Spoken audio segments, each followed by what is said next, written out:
Welcome to Straight Outta Jersey. Today's podcast is brought to you by Ace Sunglasses. Go to acesunglasses.com.au to purchase some of the best shades around. Use promo code MRG30 and receive 30% off selected brands. This is Straight Outta Jersey with Jersey Jay-Z. This coach, father, husband, gym owner, and seasoned Krav Maga expert trained under the internationally known 6th-degree black belt, John Whitman. His Las Vegas Combat Academy is one of the most popular training gyms around. His dedication to his art and youth shows his teaching style. The Zapata brand welcomes Coach Donavin Britt. What's up, everyone? Welcome to Straight Outta Jersey. I'm Joe Zapata, part of the Zapata brand. My next guest, I'm honored to have him on. I can't get enough of him on YouTube because not only is he a great teacher, but I mean, the way he communicates, any child can pick it up and learn. I'm welcome to have Coach Donavin Britt. How you doing, Donovan? Hey, what's up, man? Thank you for having me. I'm really, really excited to do this. Thank you so much. So, I see you all over Instagram. You own, you're the founder of the Las Vegas Combat Academy in Las Vegas. Yep. I see it all over Instagram. Great school. I hear a lot about it. Let's talk about you. Where did you grow up, and who was Donovan as a child? Man, so that's a difficult thing to answer in the sense that I moved around quite a bit. My mother was a vagabond. You got to remember, this is like in the 70s, right? So my mom was like moving around and trying to find herself. She's a young mom, a young, mother, and we lived as far north as Alaska, and I've lived in Milwaukee, but I consider home the Bay Area. I'm from San Leandro. San Leandro, stand up. It's a suburb of Oakland, right next to Oakland, aka the Dro. That's where I went to high school, and I went to college in the Bay Area for a couple of years, and then I transferred on. So as a kid, moved around quite a bit. I was always the new kid, so I got bullied until I figured out my new strategy, which was to move into the neighborhood and find the bully, and either we're going to make friends or we're going to make fight. So that was my survival tactic, and it worked.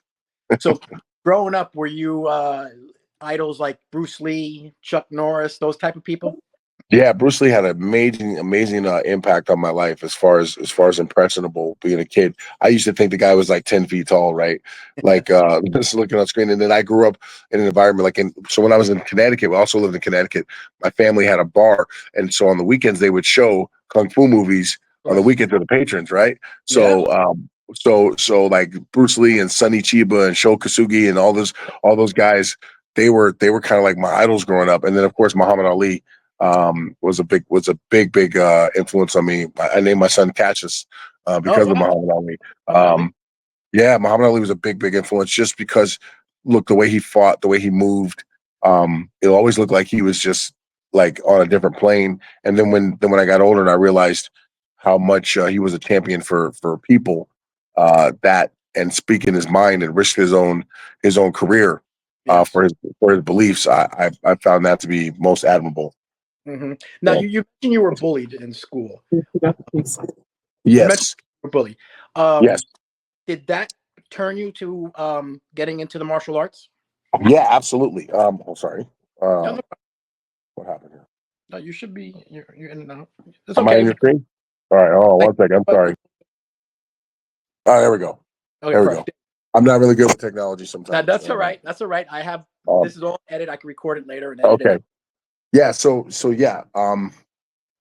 Being bullied, definitely. I was in fights all the time, and so my grandfather, I think he finally got tired of me getting in fights, and he was like, "Look, we're going to take you somewhere and teach you how to control your fighting." But I'm like, control my fighting is them, not me, right? Like so I started boxing and taking karate. My brother's a boxer. Both my family, I'm a black belt in judo and jiu-jitsu. Yeah. How did you decide that Krav Maga and judo was going to be your thing?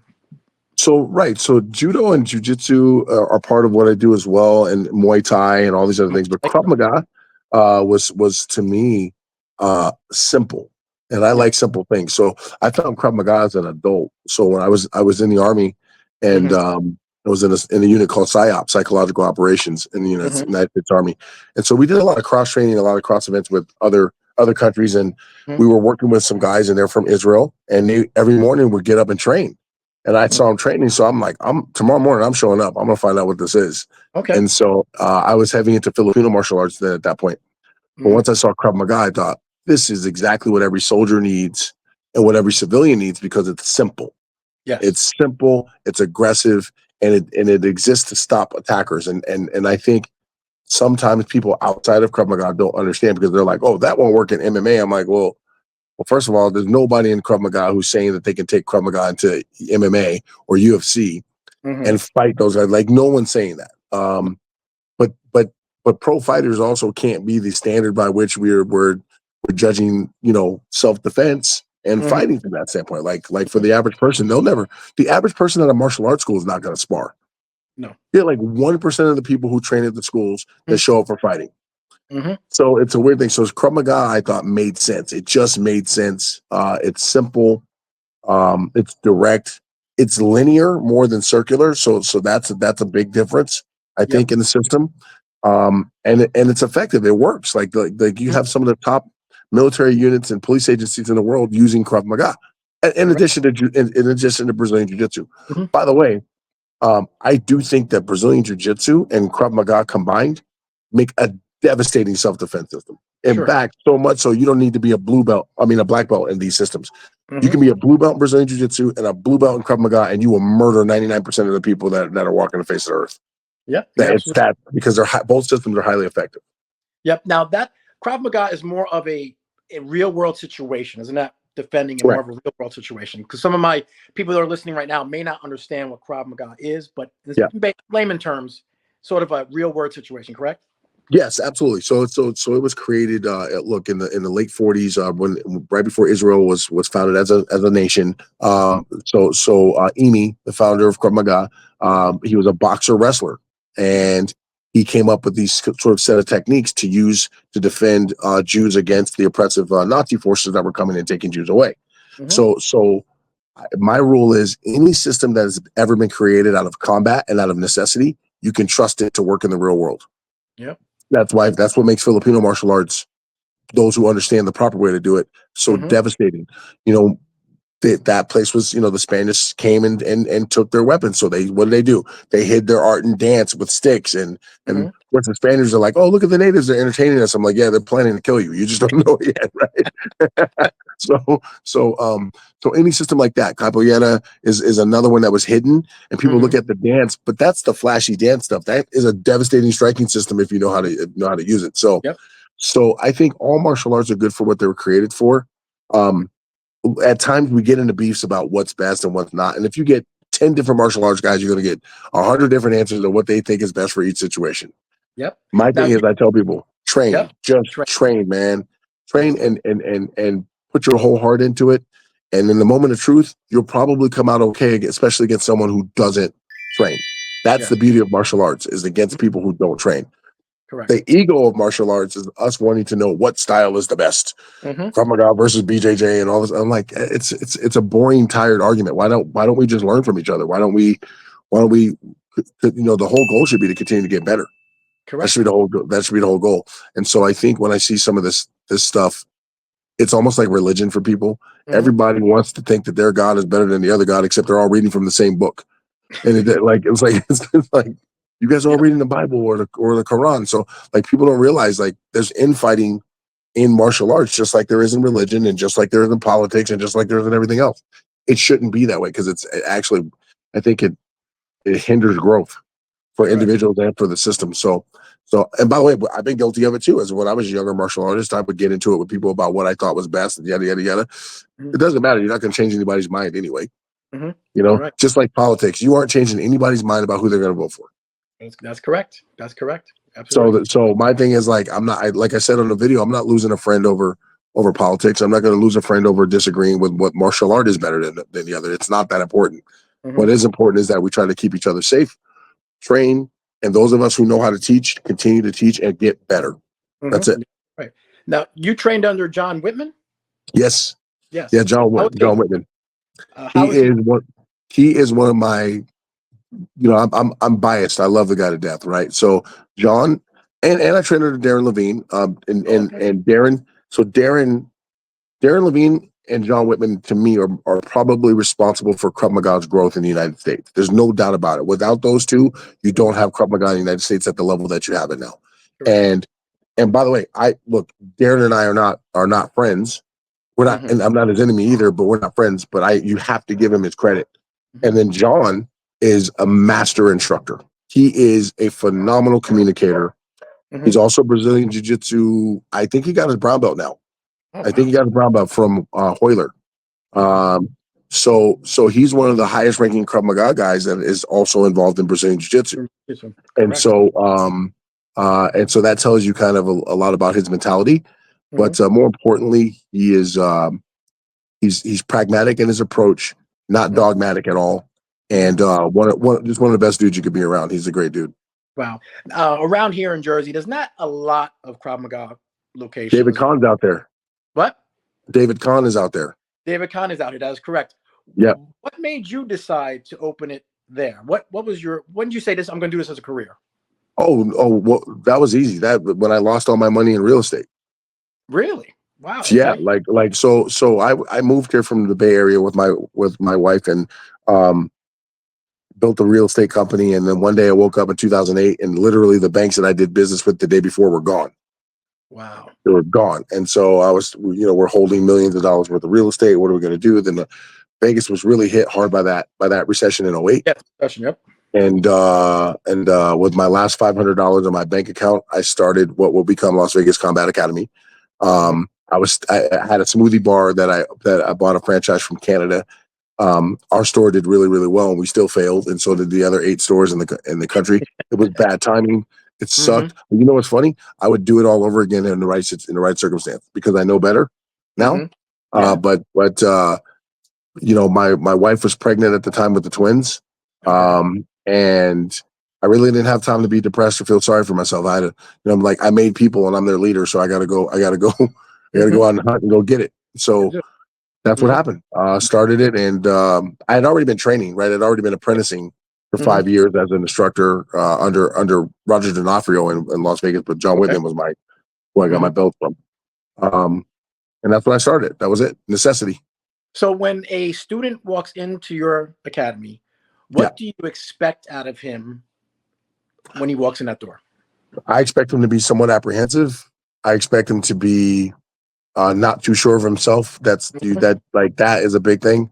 I expect him to be a little bit intimidated. But most importantly, I have a simple rule. The minimum requirement is maximum effort.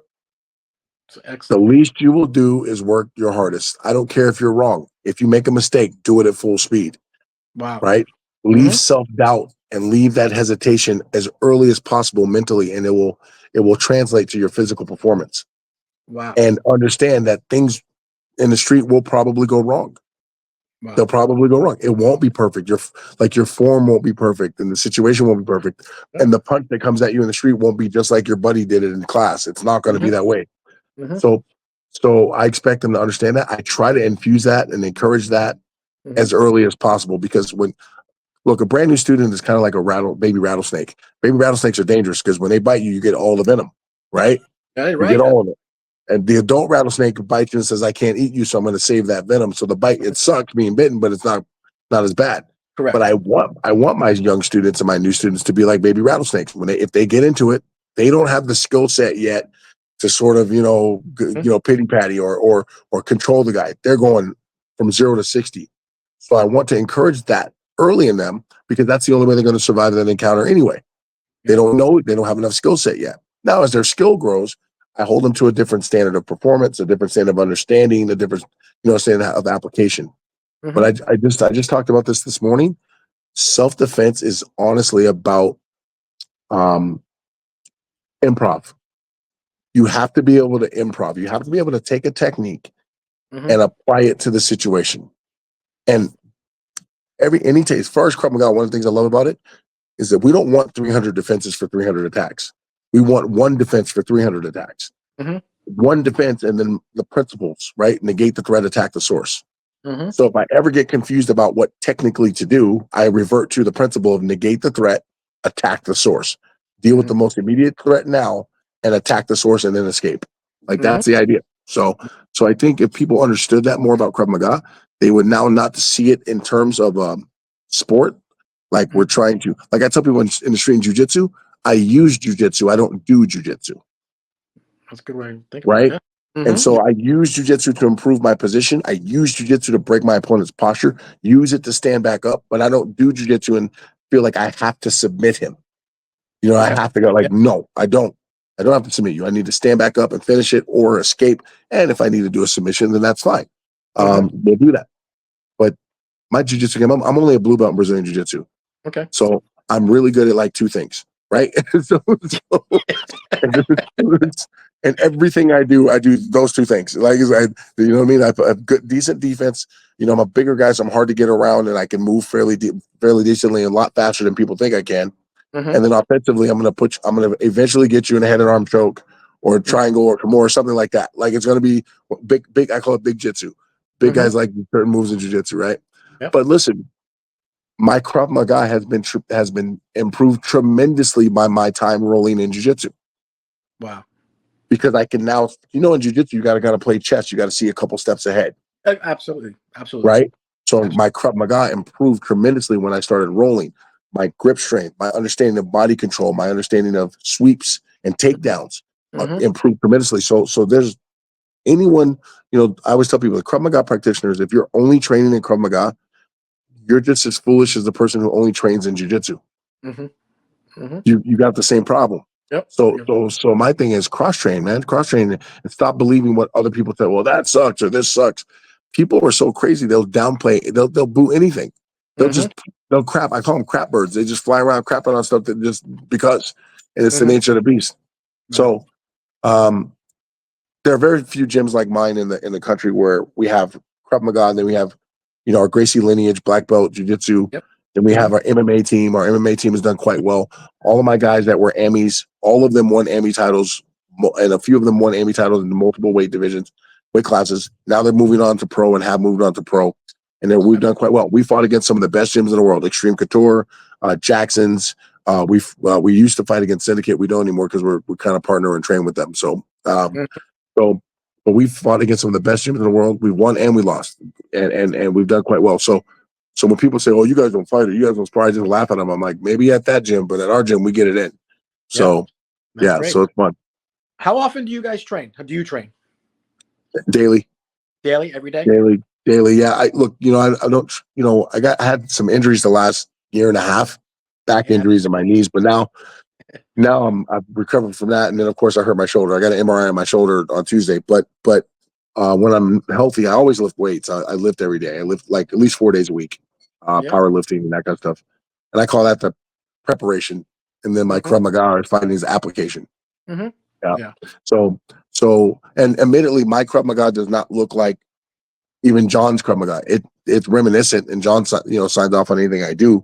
But because of my body type and my understanding of angles and my background in Filipino martial arts, there's some of that stuff that's infused. Yeah, you're right. So I like if we're going to teach a stick defense, then I'm going to teach my students how to use a stick properly when you get it. Right. If we're teach handgun defenses and long gun defenses, then you need to know how to operate a firearm. Right. Exactly. So I have a shoot house inside my gym in our facility where we use some munitions and airsoft. We teach people how to pie rooms, how to clear a room, active shooter response, all kinds of stuff like that. Because you never know what situation you might find yourself in, and you have to act. Yeah. Now you also taught some of the police departments, correct? Yeah, I've had a couple of like we had a class come over from one of the local agencies. They brought an entire class over to us from the academy, and we did hand in hand with them. Yeah, and it was pretty interesting to see the look on their face when they realize if you run into a person that's trained, it's a completely different thing than running into someone who's not. Correct. Right, and then also the emotional side of it. You know, we lock them in a cage and slide a shock knife out in the middle, and they have to go get after it. It's like it's a whole different thing. It changes everything because you can't run, right? Yeah. So, and then I was also on the CERT team with the Las Vegas Metropolitan Police Department. Basically, we adjudicated officer-involved shootings and use of force. So at 3 a.m. when it went bad, they would call us. We go back. I'm walking behind the yellow tape, listening to all the radio traffic, watching the dash cam or the body cam. You know, looking at the the criminal background of the assailant, looking at the training background of the officer, and making sure and basically adjudicating whether or not it was A, legal, and B, within company metro policy. That gave me a different perspective of police work as well, right? Yeah. I train a lot of cops. I probably have in my out of my gym in the last 10 years, about 20 to 30 of my students have become police officers. Oh, wow. So we're kind of a funnel for that, and we're very proud of that. I've got four of my students right now in a couple different academies in town right now for different agencies. So I'm very proud of that.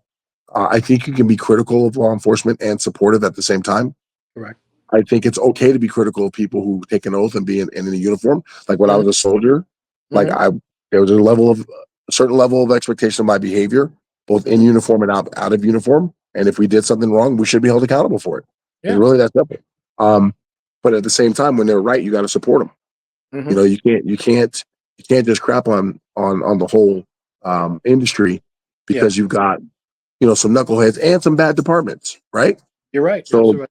how many bad gyms have do we know? Like teams take the personality of their leader. Correct. And so what I found if the chief instructor is a jerk, the students are a jerk. That's what they say. Not bad student, right? Bad student, bad teacher. And I've seen it in some of the gyms. You walk in and you're like, why are they acting like that? It's like, oh, because I see. Because the head guy is doing it. And it's unfortunate. And we've had some jackasses in Krav Maga too. But in our organization, at least the Krav Maga Alliance, I don't even have to be asked to do it. John Whitman has never asked me to do it. In fact, he's tried to stop me from doing it. But if there's a jerk off in Krav Maga Alliance, eventually we're gonna run into each other, and we're gonna talk about it. Wow. Like they're either gonna change their ways or they're gonna get out.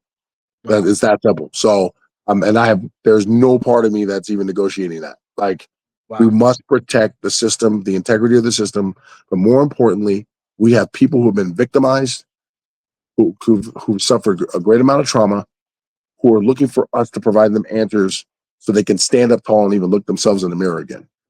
So they can forget the bad things that happened and find themselves again. And the last thing we need is making it about themselves, making it about, how cool they are instead of servicing the needs of the people that come to us. Correct.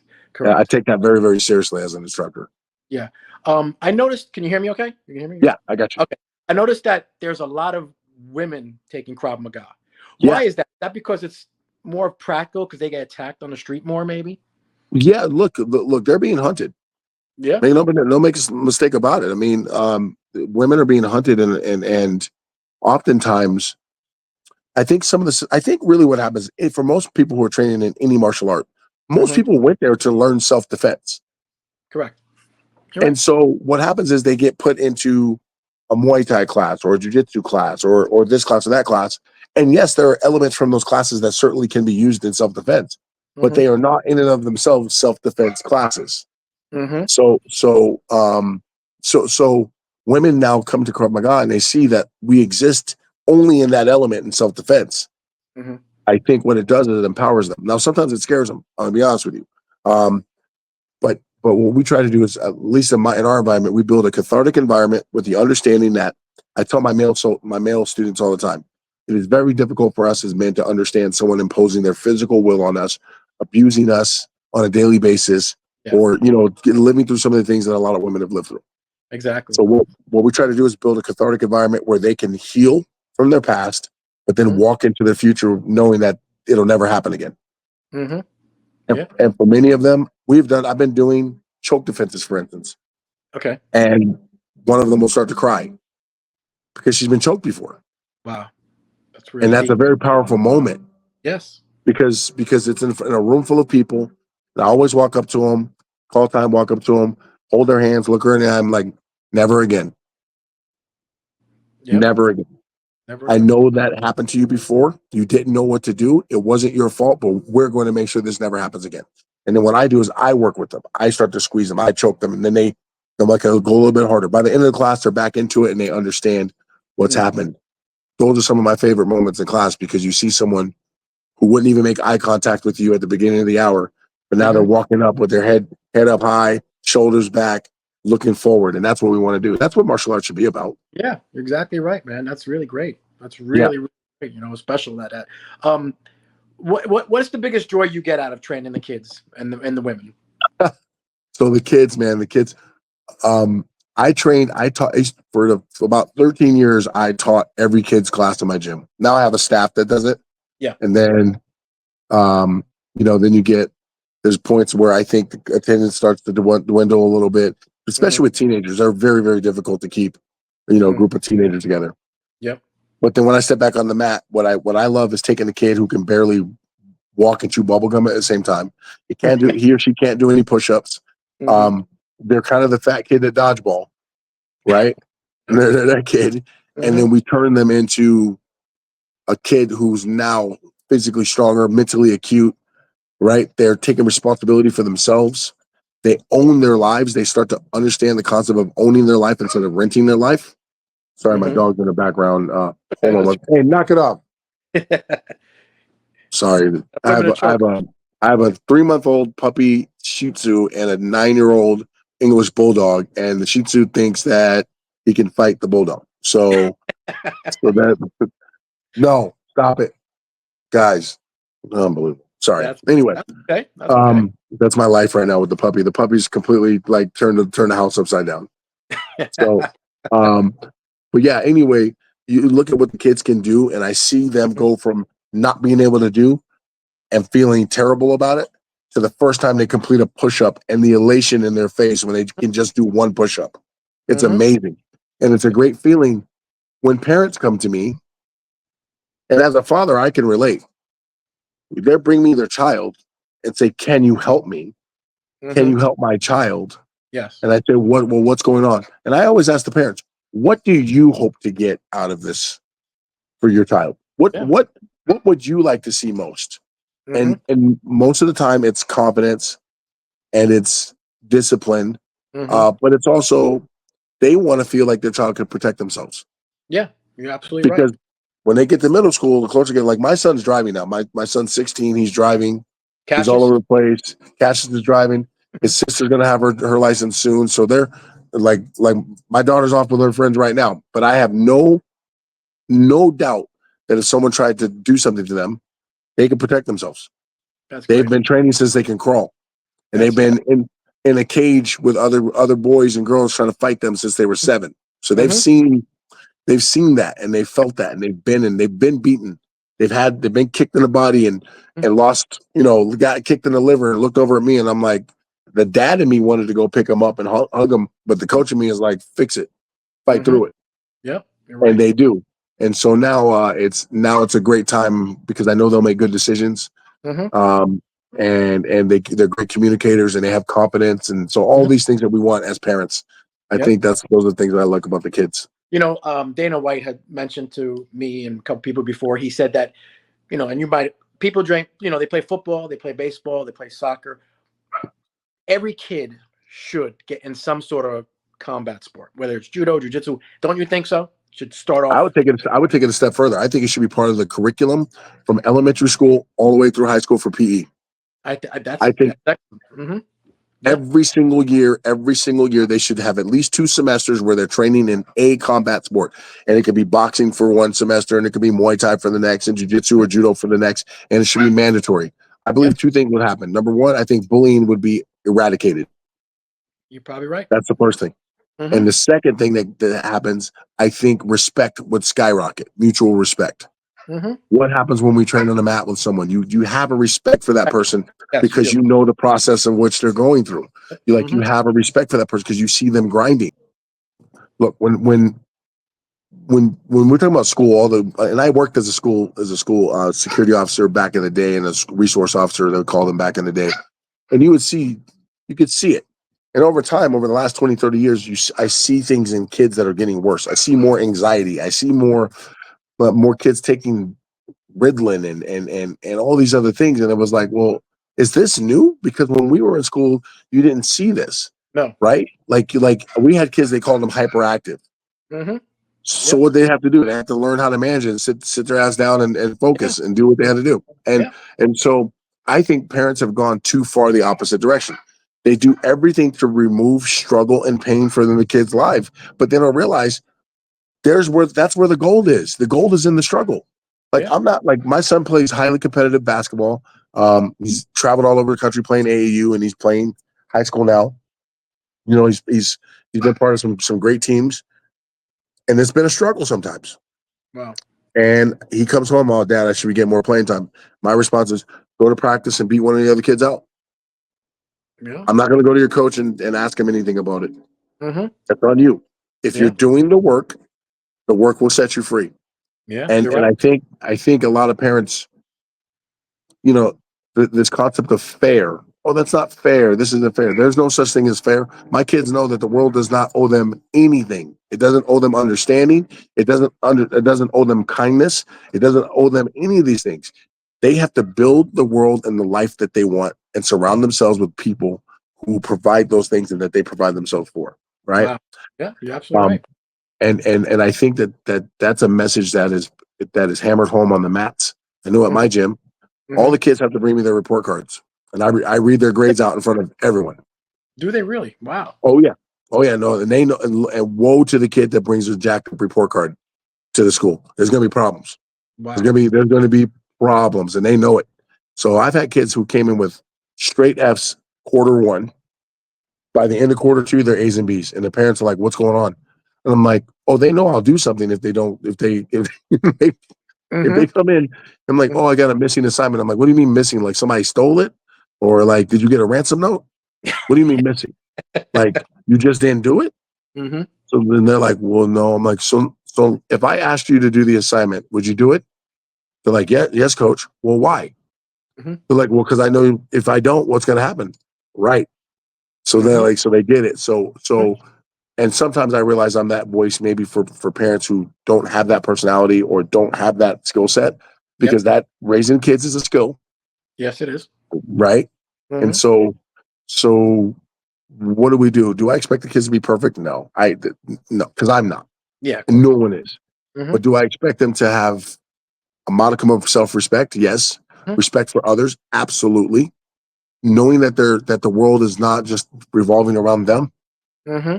That they have a responsibility to go out and leave footprints in the world so people know they were here. But not only that, they know that you never look down on someone unless you're sticking your hand out to help them up.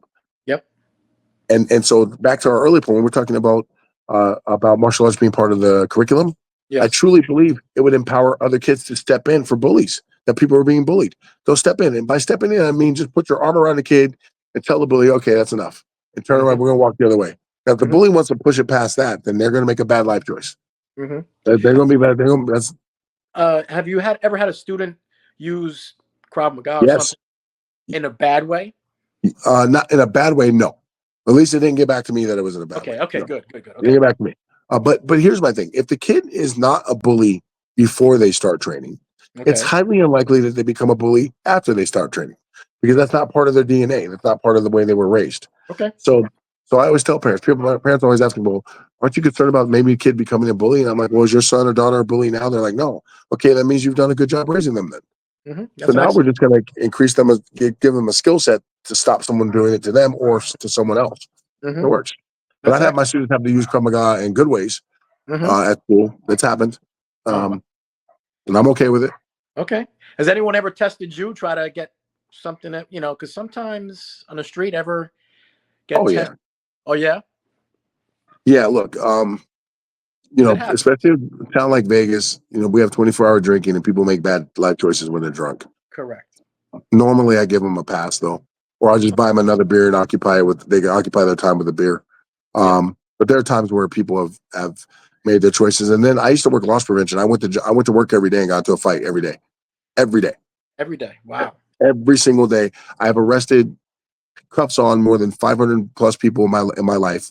I have had knockdown, drag out fights with guys who were wanted for murder, double homicide, drive-by shootings, you name it. And we just happened to cross paths when they tried to steal something out of a retail environment that I worked. Yeah. Wow. And I worked in Oakland. I started in the grocery stores in Oakland. And you can imagine what that was like, running into different, because we dealt with people who were legitimately stealing food because they were hungry, who I didn't arrest people like that. I would just, like, I'd tell them, hey, open that bag of chips take one out. Good. Now I can't put it on a shelf. Get out. They'll come back. Right. But if a guy came in and he's trying to steal all the Advil because they're selling it to the local meth lab, that was different. Or they're stealing alcohol, that was different. Or they're trying to push meat out the door because they want to. I mean, you name it, man. I've seen it. I've recovered millions and millions of dollars of stolen items for my employers, from shoplifting on through embezzlement, right? Larceny, grand larceny.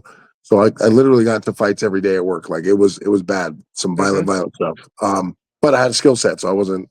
Yeah, exactly. Okay. Yeah, so exactly. Where can people, if they want to reach you, because you're all over Instagram, where can they reach you, and where can they your academy? Yeah, LasVegasCombatAcademy.com. That's our website, and we're on all major social media outlets: YouTube, the Gram, TikTok, under the same banner, LasVegasCombatAcademy.com. You can check us out, and we are actually revamping our YouTube stuff. We went live for the first time today on YouTube. We usually go live on TikTok, but today was the first time we went live. We went live for about 50 minutes and had about 15,000 people watching the live, and then about another 12 or 13,000 watched after, which was cool. So we're gonna revamp and really push that YouTube. So join YouTube now. Follow us there. We do it. And also TikTok and Instagram as well, and Facebook too. So we have over 1 million followers across across social media. So that's always fun, and we are very interactive. Like I will interact with people, even the people, the haters. I love those guys too, because they push the algorithms. So they got a job to do. You're gonna get a lot of them. I get tons of them every day. I've literally had people threaten to come down to the school. I'll come down there. They're never going to show up, and if they do, that's a bad life choice. Yes, because I always tell guys like, hey, listen, I'm respectful. I'm cool. You don't like Krav Maga, that's fine. I've trained in more things than Krav Maga, so it's not the only thing I train in. I get that. But what I don't understand is you watching a video and then sending me a threatening message, like as if my heart pumps Kool-Aid. I'm like, I've been shot at before. I've been threatened before. I don't get, like, you call me a name on the internet doesn't mean squat. Exactly. But if you show up at the gym, that could change things. I'm probably not going to be too happy with you if you're not showing up with humility and kindness. If you want to come train, come train. We love it. We have so many people. I had a guy come in from England today, from Europe. I had a lady come from Germany. I had a couple come from Switzerland, all in the last few weeks, because they follow us online and they came to Vegas. And I was walking from into the airport, or actually out of the airport here in Vegas. I had just come home from a fight camp, and there were 3 people who saw me, and they were on their way to the gym. They had come into town to go to the gym, but they saw me at the airport. And so when people come up and say hello, that's just their way of saying thank you. I never turn them away. I always say hello. I will always take pictures and say yes. So I always tell people, you're never bothering me. If you see me out, say hello. I love making friends and love meeting people. Well, I appreciate everything you do. I enjoy following. Enjoy watching your videos. I mean, you communicate so well, make it so easy for anyone to kind of pick up those tricks. It's just such a honor to talk to you. Keep doing what you do. We're gonna donate something to you. I'm gonna send you a link, and I'm gonna donate a little something to your gym from Ringside. I appreciate it. Listen, too, I know Dana's. I know you know Dana. I know you've had him on. It's funny because he's polarizing to a lot of people, but to me, like, he's one of the nicest dudes. I met him in a martial arts store many years ago. He probably doesn't remember it, but people always get on him because he'll speak his mind. But I'm like, well, then don't ask him. Yeah, you're so used to people bullshitting you that you can't tell you when a guy finally tells you the truth or how he sees it. You become offended by it or you're hurt by it. It's like, wait a minute, let's just listen to what he's talking about. So I have a lot of respect for him, even though the people are like, well, I don't agree with him. He doesn't pay for. I don't know what the odds and ends of people's contracts are, and all I know is, look, if a guy sends me a contract and I don't like what's in it, I don't sign it. Right. So all that stuff about the money side of it, I'm not going to say anything, but I'm a huge Dana White fan. I think the guy tells the truth. I think he, at least how he sees it. How he sees it, and he's not afraid to be the most unpopular guy in the room, and which that means I can trust him. That's what that means. My brother went to Vegas a couple months ago and was at the UFC headquarters with Dana. Dana showed around. Dana and my brother sat down, talked for a long time. and Dana told his own son to get a job at like Burger King. Yes. Because he wants him to have that learning how to work and that ethic. He says you need to, because he can get what he wants, you know, he's UFC, whatever, but he wants his son to get the work ethic and learn. And Can I that's tell you how important that is for young men? Like that, like so my son right now, he does what's called pop-ups. And so these kids now, it's amazing what they're into. He'll go to the Goodwill and find vintage t-shirts from like the 90s. okay. And the kids all love the 90s stuff. So then what he does is he like, and he's doing it like when we're going on vacation or business trips. He's like, Dad, I got to go to the Goodwill. So we go over to Goodwill and he buys his stuff in bulk. And then he comes, it's all cleaned, puts it on racks and sells the stuff. Like tomorrow he's having a pop up at the house and Wow. they get on Instagram and they do it. And they're doing commerce with people around the country, trading stuff online. It's phenomenal. He also works in my gym 2 to 3 nights a week. He comes to the gym, he answers phones, he folds towels. Like they do these things. And the reason why is because I want them to understand work ethic. I want them to understand, look, I want them to own a business. So you know what you got to do? You fold the doggone towels because the towels got to be folded. You know what I mean? You clean the toilets when the toilets got to be cleaned. Yep. You know, so where you don't have this era of, you know, almost arrogance about yourself where you think you're too good to take the trash out. Yeah, exactly. Right. And, so I think I admire that. I think that's great that Dana did that. And I think more fathers especially should do that for their sons. Like, yes, my son is going to have more advantages because of the work that I put in. I realize that. correct. However, that is not an excuse not to instill work ethic. That's not correct. An excuse for him to dog it because he doesn't see me dogging it. That's correct. And so I always encourage men. I had just had this conversation with one of my male students. You know, I said, look, you can't forget that your son is always watching you. Mm-hmm. He's watching what you do. Mm-hmm. Exactly right. So how you handle your stress and how you handle your success and failure, you're modeling that for him. Mm-hmm. And so we have a responsibility as fathers, I think, to do that. And I do that with other kids who's unfortunately their father isn't around or maybe isn't the best role model. Like that's probably the other part about parenthood that I did not calculate is that you get the other kids too, right? You get some of the other kids too. But when they're with me, they're here, they're part of us. Nobody leaves here unfed and unloved and unchallenged to be the best they can be. Mm-hmm. So well, keep doing what you do because you're going to be growing more and more. You're blessed. Thank you, and man. Your academy is great. Man, I appreciate you. Like and subscribe to Coach Donavin Britt's Academy, his YouTube channel, everything. Okay, I'm going to put it here below. Okay. Britt, thank you so much for everything. Hey, anytime you need me, I'll be here. Thank you so much. I'm honored to be here. Thank you so much.